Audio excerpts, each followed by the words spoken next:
അങ്ങനെ ഞങ്ങൾ അവരോട് ചോദിച്ചു, നിങ്ങൾ എന്താണ് ഇവിടെ നിൽക്കുന്നത്? ആരാണ്? നിങ്ങളുടെ മക്കളാണോ ഉള്ളിൽ കിടക്കുന്നത് എന്ന്.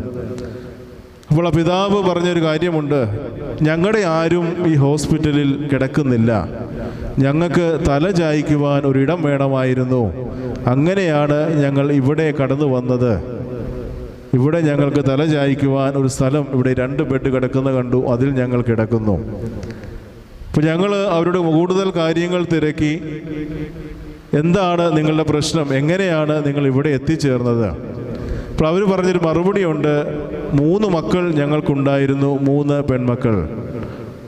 അവരൊക്കെ ഉയർന്ന ജോലിയുമായിട്ട് ബന്ധപ്പെട്ട് തിരക്കിലാണ്. ആ ജോലി എന്ന് പറയുന്നതൊക്കെ കേട്ടാൽ ഞങ്ങൾക്ക് അന്നേരം തന്നെ വളരെ വിസ്മയം തോന്നി. അതിലൊരു മോള് വർക്ക് ചെയ്യുന്നത് USA നാസായിലാണ്, ഒരു മോള് വർക്ക് ചെയ്യുന്നത്